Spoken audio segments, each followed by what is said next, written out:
Hello and welcome to episode 5 of season 2 of Unlimited Opinions. I'm Adam Bishop. I'm Mark Bishop. And as always, we're reading Jake Jackson's Myths and Legends. In this episode, we're covering the second section of Celtic mythology, the Ulster cycle, stories of Cuchulainn and the Red Guard. I really like this section. I think Cuchulainn is a really interesting character. He's very fascinating to see what sort of stuff that he gets up to in these stories. So I'm really looking forward to our discussion on this section. I am too. They're interesting and they thought-provoking too. Yes, very thought-provoking. So should we just start with the first story, just get right into it? Let's start with the middle story, then go to the first and then the last or something. Yes, thank you. That's a very helpful dose of sarcasm there. So the first stories, we understandably start off with the birth of Cuchulainn. So King Conchobar mac Nessa was the ruler of Ulster, a very important region in Erin, the location where all of these stories take place. One day, his sister Dectera went missing with 50 of her maidens. So Conchobar sent messages to search for her for 3 years, but they found absolutely no trace of his missing sister. You'd think somebody noticed the king's sister and 50 gals, leaving the castle, but I guess she's very sneaky. I think you have to suspend your disbelief just a little bit there. Oh, okay. Yes. So one day, after these 3 years had passed, a flock of birds descended on the palace gardens, destroying all of the plants. Conchobar was very, very angry with this, and so he went with his chief huntsman, Fergus MacRoig, to kill the birds, along with 2 other hunters, Amergan and Bricriu. The 3 were lured a long way from the palace, never managing to ruffle a single feather of the birds with their arrows. Night fell, and Conchobar ordered the hunters to find lodging for all of them, and Fergus found accommodation in a small hut with an old married couple. Bricriu, however, followed the sound of a harp that he heard in the woods, and he soon came to a great mansion on the banks of the River Boyne. Now, I'm going to interrupt you. I didn't understand the point of the one guy finding the hut with the old couple that was going to let him stay there that night. It seemed like a dead end. Yes, well, it actually comes up again. It's very, very easy to miss, yeah. So, as he came to this mansion, the door was ajar, and he was greeted by a handsome warrior and a beautiful maiden, and she asked him if he recognized her, and he didn't for a long time until she revealed herself to be the missing Dectera. She said the 50 maidens were there as well, having taken the form of a flock of birds to lure them there. So Bricriu went back to Conchobar to tell him the great news, and a place was made for Dectera and the warrior in the married couple's hut. So that's where that comes back into play. They invited them over to the other hut instead of staying at the mansion. Oh, I didn't catch that. Yes, so they invite them to come to the other place rather than stay with them. And that's because Dectera was suffering the pangs of childbirth, and so she promised to arrive the next morning instead of joining them immediately.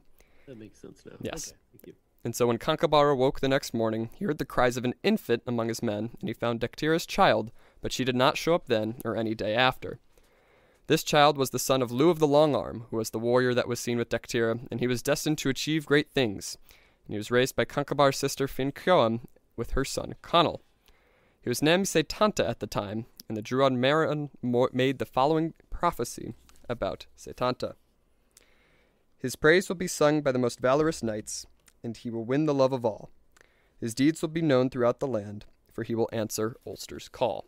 So he's clearly shown to be this very, very big figure, and that is the story of how Cuchulainn was born, because of course Setanta, as we later find out, was renamed to Cuchulainn. He's kooky. He's kooky? Is that really the pun you just made? Yes, that's actually what Yes, that was a really, really awful pun. Thank you for that very, very much. So I thought it was very interesting, kind of story of a heroic birth, because it's not really, usually when you see these big heroes, they're always, kind of the children of these very powerful figures and everything like that. And of course, in this instance, Setanta or Cuchulainn is, the son of Lugh, but basically his parents have no impact on his life, just about. They appear very, very briefly in other scenarios, but overall they have very little impact on the child's life, which is fascinating. Why do you think the story was that the mother and father essentially abandoned him with, I guess it'd be an uncle, right? Yeah. I think I kind of mentioned this a little bit last time with kind of that idea of like fairy and kind of the unknown. And I think in this sort of instance, Dectera is kind of that unknown, always on the edge of what is known. She's just beyond the reaches of the king. And I think kind of in that way, Cuchulainn is here the son of this, great warrior, and also kind of the son of this sort of unknown presence of fairy in this tale. So I think that's where that comes from. That makes sense, especially when and it also explains how the gals escaped because they turned into birds, probably. Yes, that's true. I don't know, but they certainly can turn into animals. Yes. I guess 50 of them can sneak out. Yes, a lot of people in these stories do tend to turn into animals. So that's birds. A lot of birds. Yes, there are a lot of birds. We had a lot of swans last time, which is interesting. Yeah. So the next story is how Setanta won the name of Cuchulainn. And so within Conchobar's court of Macha, there was a group of elite boy athletes known by the amazing name of the Boy Corps, which I thought was just an incredible name for a group of people. It's just very bizarre. And when Setanta was 6, he really, really wanted to join the Boy Corps, but Conchobar was wary because he was very, very young. But he finally allowed him to join this team of athletes. As soon as the game started, Setanta grabbed hold of the ball, striking it with his hurley, where it sailed easily through the goalposts. It was impossible for his opponents to take the ball from him, and so he scored 50 points against his 12 opponents in mere minutes. And so on that day, Conchobar, who had been watching the game, had been invited to a feast at the house of Cuchulainn, a great craftsman and smith. So Conchobar wanted the young Setanta to join them, and so Setanta graciously accepted this high honor, but he first asked Conchobar to finish the game. Conchobar agreed and gave directions to Cuchulainn's house, and so proceeded there before the young boy. Once at Cuchulainn's house, Conchobar quite forgot about Setanta, and when Cuchulainn offered to let his hound out to guard the entire house, Conchobar agreed, forgetting all about Setanta, who was still on his way. Now this hound was the most ferocious hound in all of Erin, and was a very excellent guard dog. When Setanta arrived, the hound snarled and barked, drawing the crowd outside to see what was happening. There they watched the very small boy approach the dog fearlessly, throw his playing ball straight down its throat to choke it, and then seize it by its legs and dash its head against a rock, which is just a very brutal description of what this tiny 6-year-old boy does to this dog. And so the crowd began to praise this young boy, but Setanta, seeing Cuchulainn bent over the body of his faithful dog, very sad, promised to find a hound that could replace it, but in the meantime he would take its place and guard the house. Setanta was then known as Cuchulainn, or Cuchulainn's hound, as that name translates to. This is another sort of interesting, sort of heroic origin story, because you do see, like with a lot of these great mythological heroes, they do have this big feat of strength. This is kind of what he does here, first in the game, and then killing the hound, but it's usually against some sort of monster, some sort of big enemy. And I think here we see with both of these stories, there's no, like, real villain. It's against, just an opposing team of boys, and then just somebody's dog. And really the way he earns his name is not through the killing of the animal, but through his, like, compassion towards it. Right. It's a whole different type of story. Mm-hmm. It reminds me of Harry Potter. It reminds you of Harry Potter? Don't you think? Well, like they play the Quidditch thing, and he's really good at it. And very similar to that. I guess so. I think I mean that's as they describe it, it reminds me of a combination of golf and Quidditch. Yeah. I didn't really look into hurley, but I guess it is a Celtic game, an Irish game, some sort of point-scoring system by hitting a ball through some goalposts with a hurley stick. Right, a stick. Yes. That's right. Like golf. Yes, I guess like golf, but sort of soccer too? Yeah, I guess. Or hockey. Or hockey, yeah. It's interesting. Yeah, the twist at the end where he essentially feels bad for killing the guy's dog and kind of brushes aside all the praise and glory and to offer to be the guy's new dog until they can find him a new real dog. Yeah, I thought it was fascinating. There's the amount of compassion that Cuchulainn shows in that instant. It's not like praising his great victory here, but, extending his compassion to Cuchulainn. Yeah. Yes, it's fascinating. Mm-hmm. All right, the next story, the tragedy of Cuchulainn and Connla. This is a longer story, very interesting, I think. Kind of a very big contrast to the last story, I think, especially in how this story ends. So it'll be interesting to compare the two. And so as soon as Cuchulainn was of age, he began training to be a knight of Conchobar's Red Guard. And Conchobar decided to send him to the Land of Shadows so that he could train under the great warrior woman Scathach. Sorry, that's a very interesting name. And now to get to the Land of Shadows, he had to travel through these places that sound like they're the names of a Monty Python sketch. He must first cross the Plain of Ill Luck through the Perilous Glen, and then cross the Bridge of Leaps to finally reach Scathach. And so Cuchulainn reached the plain of ill luck, and as he came there he grew very despondent, saying that half of the land was clay that would cause his feet to get completely stuck, and the other half was overgrown with coarse grass that was designed to shred a man's legs. So as he was standing staring despondently at this plain, he saw a lone rider, and called to him for aid, but he did not recognize this rider to be his own father, Lugh of the Long Arm. And so Lugh gave him a small golden wheel, telling him to roll it before him to scorch the earth and harden the clay into a perfect path. Cuchulainn did so, and so came to the outskirts of the Land of Shadows, coming to a camp of the scholars of Scathach. There he recognized his friend Ferdia, who told him Scathach dwells in the island beyond the Bridge of Leaps, which flings any man who steps on it into the churning water and sea monsters below. So Cuchulainn, then determined to prove that he was worthy of being trained by Scathach, prepared to cross the bridge, and all the scholars stood there and mocked him. To their surprise, he crossed the bridge in just 4 bounds, amazing Scathach on the other side, who immediately agreed to train him, and he soon became her favorite pupil. She trained him to use the Gai Bolg, a deadly weapon hurled with the foot that fills the enemy's body with deadly barbs. And so after some time of training, the Land of Shadows was attacked by the Princess Aoife, who demanded one-on-one combat with Scathach. Wanting to protect her pupil, Scathach gave Cuchulainn a sleeping draught that would have knocked out an ordinary man for 24 hours, but Cuchulainn awoke in one and immediately joined the battle. He slew 3 of Aoife's warriors immediately and demanded to face Aoife himself, asking Scathach first what Aoife valued most, and Scathach replied that she valued her horses and chariot more than anything else in the world.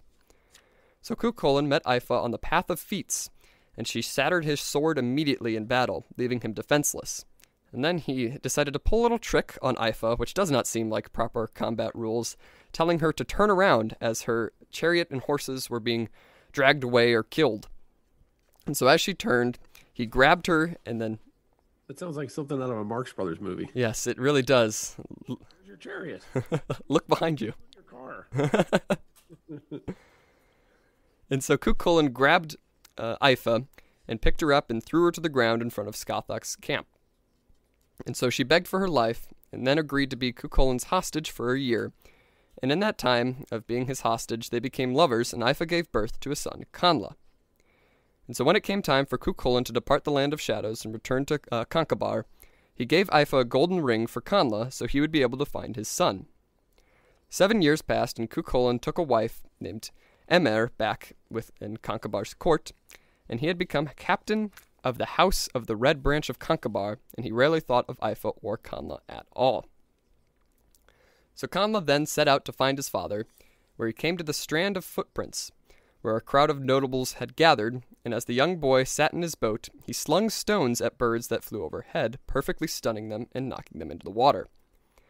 The king was frightened by this incredible display of accuracy and strength, and so he sent Condera, son of Eochaid, to tell him that he is unwelcome in Erin, and he is not to come any further. Connla then responded that even 100 men would not be able to make him leave. Concabar then sent man after man to face Connla, but they were all easily killed with stones, and so then he sent for Cuchulainn to deal with this threat. His wife Emma warned against him, believing this young boy to be Connla, and so she warned against him going, but Cuchulainn went anyway, demanding to know the boy's identity. But as he came to the boy revealed nothing, and so they began to fight. Connla even cut off a strand of Cuchulainn's hair, angering him completely, and so they began to fight much more brutally. The boy was surprisingly strong, and he pushed Cuchulainn beneath the water 3 times, but on the 3rd he flung the Gai Bolg, mortally wounding the boy. As he carried the boy to shore, he saw the golden ring, recognizing this young child as his son Connla. A great lament was then raised among the people, and Cuchulainn never had another child, grieving the precious gift that he had destroyed. So this is really just kind of a sad story. Right. It's a lot of the kooky guy was definitely motivated by pride. You know, like when he was going to go across the jumping stones or whatever. You know, the guys start making fun of him, saying you can't do it, and that's what motivated him to risk his life to jump across the thing to get to the female warrior that's going to train him. And the same thing happened when his son, he claimed to not know his son, but certainly had an idea. Basically was making fun of him and raised his ire and ends up killing him. Mm-hmm. Yeah, basically, it's just such a difference between the last story, because in that story, it's really just a dog that he had killed, but he has such compassion on its owner that he's like, yeah, I'll basically spend the rest of my life, making this up to you. And in this story, he sees this young boy, and he's even been warned, hey, I think this might be Connla, your son. He's like, well, I have a duty to basically kill this person for trespassing on the land of Erin. Right, but he also was upset when the boy kind of challenged him, and then of course cut off his hair, which is embarrassing or whatever. Yeah, pride and honor is a big theme in these stories. Absolutely. And he was actually really in a fair fight. He lost, but he had that secret, super powerful weapon the other guy didn't even know about. His son didn't even know about it. That's how he killed him. Yeah, Connla even says, he recognizes it as the guy Bolg as he's kind of laying there dying. He's like, yeah, Scathach hadn't trained me in that yet, and that's the only reason you basically won. It's because I didn't know about that weapon. Yeah, sad story. It's very sad. What's the moral of that story? Don't kill your son, I guess. Well, don't get goaded into a fight. Yes, that's probably a better moral. You may regret winning it. Yeah, absolutely. He may kill one of the things you care about, although he couldn't have cared too much about it because he left him up there with the mom and never thought of him again. Yeah, basically, just completely abandoned his child and then killed him 7 years later. Right, he's like a modern American stepfather, absentee father. Well, that's the ex-wife. I left the kid with her and got a new family. Yeah, yikes! Very, very upsetting for Connla. Poor child. Yeah, no kidding. Yeah. The next story. What they could have been together.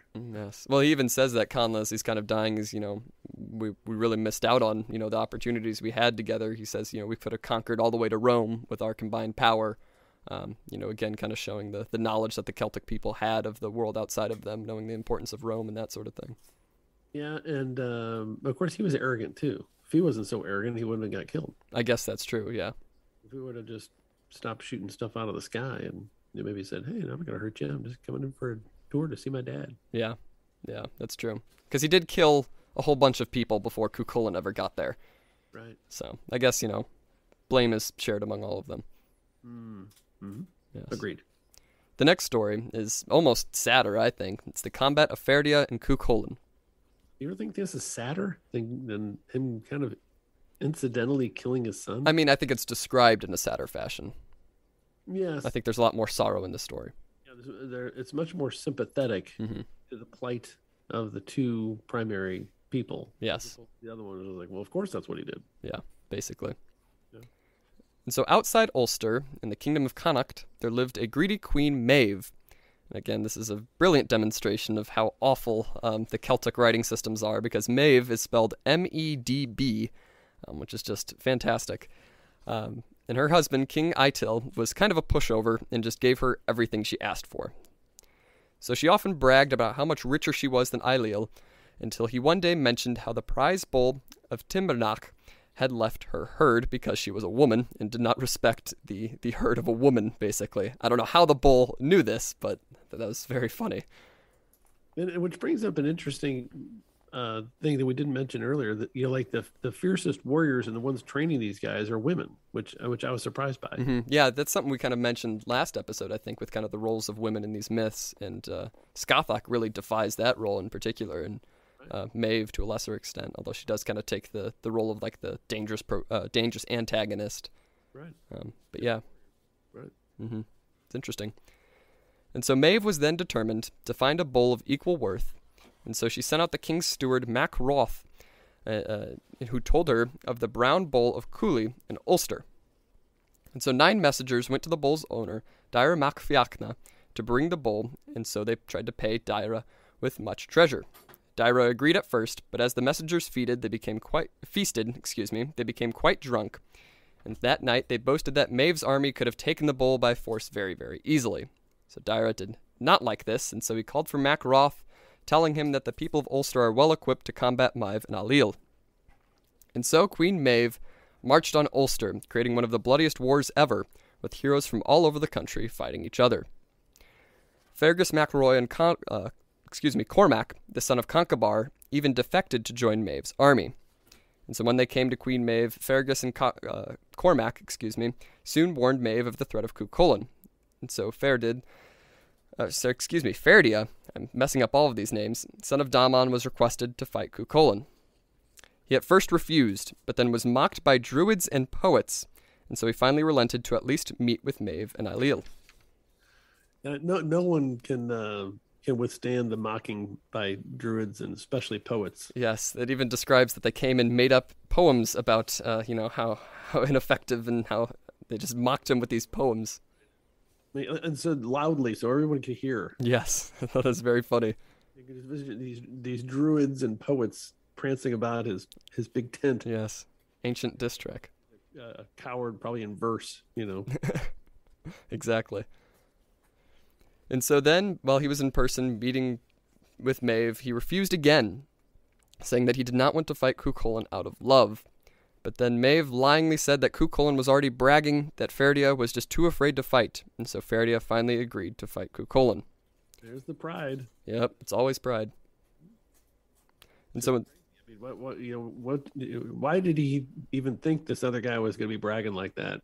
Because the queen had already offered like tremendous riches to him if he would just go out there and kill this other guy, and he says no because he's a good friend of mine. I'm not going to go out there and fight him and kill him, and he says, oh yeah, well he said he could do it without any trouble. Well, yeah.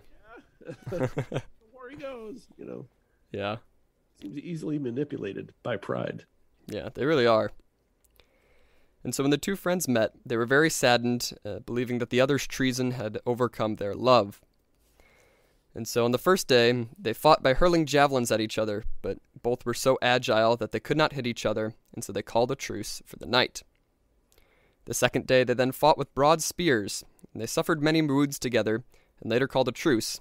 And this night, they embraced as friends, allowing their horses and charioteers to sleep together, and they exchanged healing herbs. But on the third day, Ferdia woke up, and he was overcome with grief, and Cuchulainn, filled with sorrow at the sight of him, begged Ferdia to just abandon the combat altogether, but Ferdia refused to keep his pride. And so they battled until large chunks of flesh were carved from their bodies. That is exactly how it's described in the stories. They're really, really just beating each other at this point. Right. And so they eventually called a truce that day, and that night there was absolutely no friendship between them. And on the fourth day, Ferdia prepared for the decisive fight, as he knew that it would end this day. So he laid a large flat stone across his torso and draped a solid iron apron over it. So on this fourth day, the warriors decided to use whatever weapons they wanted, and their battle was so bitter that their vicious cries scared away all the wildlife around them. It wasn't didn't it say that the thing that he had, like the device on his chest, was from Egypt? Didn't I read that right? From Africa, yeah. He had carried the stone all the way from Africa. Right. Yeah. The reference that this guy's a world traveler surprised me. Right. Yeah. I mean, I guess that's kind of what you get with a lot of these Celtic heroes, like we saw in the last episode with the three brothers that traveled all over the world. So I think that's kind of a hallmark of these heroes, is that they have these treasures from all over the place. Yeah.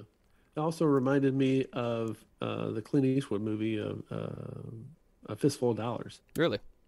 Yeah, because in the final scene, I'm going to give it away, so spoiler alert. But I think it was that movie where Clint Eastwood has the poncho, and he has a metal plate on his chest to protect him from the rifle shots to his heart. That's right. I forgot I had seen that movie. Then he drops it and then kills all the people. Yes, of course, as he does, Clint Eastwood. Anyway, moving along. Yes, and so staggering with exhaustion, Cuchulainn briefly lowered his shield, and at that moment Ferdia thrust his sword through his breast, causing him to bleed profusely. Cuchulainn then, needing to defend himself, flung the guy bolg as a last result, filling his friend's body with barbs. Ferdia then said, "Death is almost upon me, and it is a sad day for us that our friendship should come to such an end. Do not forget the love we once had, Cuchulainn." And as Ferdia perished in his arms, Cuchulainn wept piteously, clasping his friend's cold hand lovingly in his own. Then he lifted the body from the damp earth and carried it northwards across the ford to a place where they would not be disturbed by the approaching armies of Ulster. Daylight faded, and as Cuchulainn lay down next to Ferdia, he fell into a death-like swoon from which he could not be roused for a full 7 days. That's how the story ends. That's how the whole Ulster cycle, as contained within this book, ends. Yeah. A lot of pride, a lot of people making poor choices just because of their honor. Yeah. I guess it's like, mockery is almost worse than death in this kind of culture, I think. Oh, for sure, yeah. So what's the big moral of these stories, or morals? The big moral, I guess, try not to be in situations where you have to kill your son or your best friend, I guess. But I really think it's, I guess... Avoid that. I mean, the circumstances in these cases kind of led them there. Yeah, I guess that's true. I don't know. It's interesting. I think mostly the moral is, don't let your pride overcome your morals. If you think something is wrong, don't just be pressured into it because you think you'll be mocked of it. Right. Yeah. I agree with that. Yeah. It's fascinating. I also like how sort of interconnected these stories are, especially because we see Lou of the Long Arm again, coming back from these last stories. And I think to kind of draw, back to Tolkien, this was kind of a thing that he did a lot of the times with these like crossing storylines and characters briefly meeting each other again. That's what kind of reminded me of Cuchulainn accidentally meeting his father on the plane. There's a specific section in Tolkien stories. You don't know of it. It's from his earlier writings and the story of, who is it? The Fall of Gondolin and then the Children of Hurin, where this, I guess, sort of hero of the Children of Hurin, spoilers by the way, his name's Turin, and he accidentally, crosses paths with his cousin Tuor, and as Tuor's like just starting his adventure coming to this great city, Turin is ending his adventure as he's basically going to, I think, kill himself at that time. So it's like these conflicting storylines where they don't even know that their own family members crossing paths with them. Fascinating. Yeah, it is fascinating. That's what that just very distinctly reminded me of. Yeah. Well, when they set the scene, it very much reminds me of, Lord of the Rings and The Hobbit and that kind of stuff. Yeah. As far as how they describe the battles and the honor and that kind of stuff, and almost like a quest with the first one to find I forget the name of it. The lady that was to train him and all that stuff. You said it was like Monty Python. I just thought it was like the trip into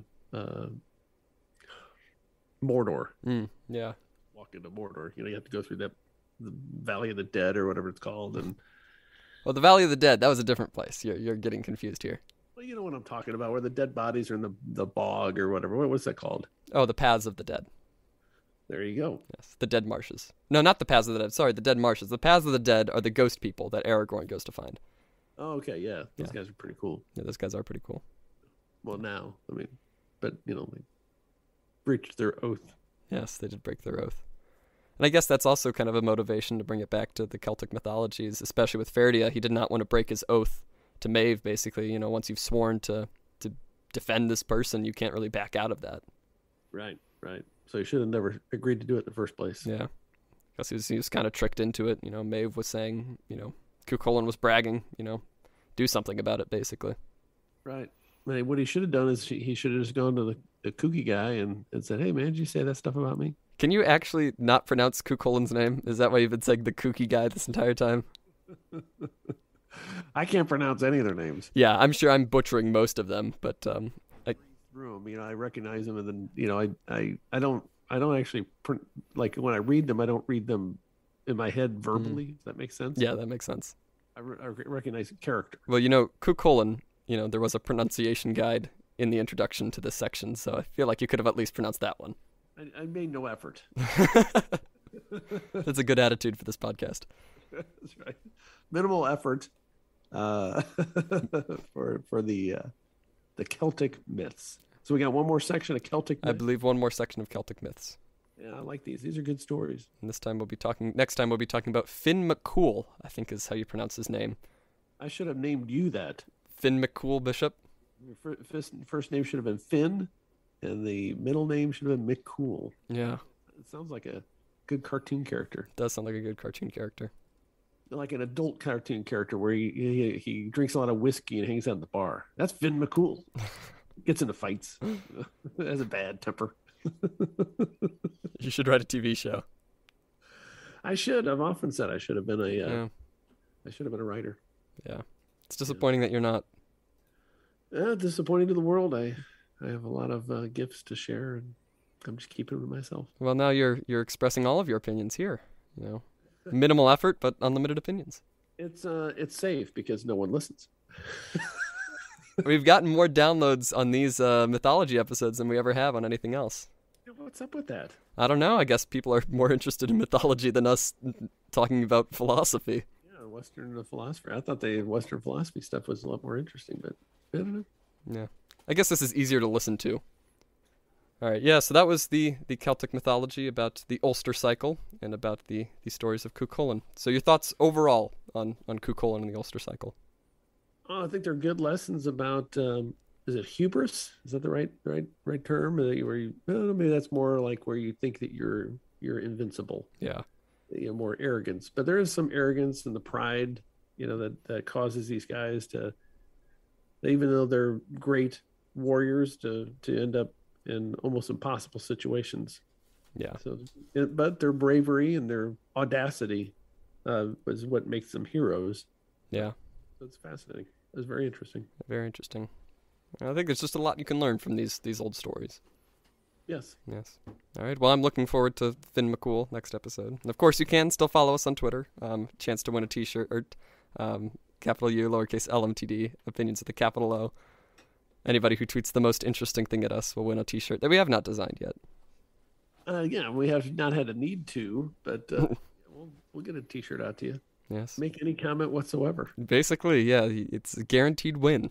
Well, this has been episode 5 of season 2 of Unlimited Opinions. I've been Adam Bishop. Still Mark Bishop.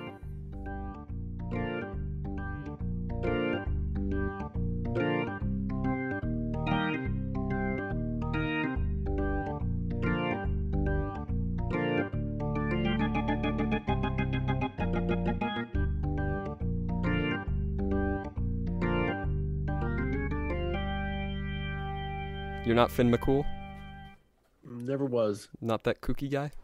No, I've been kooky. I've never been McCool. Figures. I could have guessed that myself.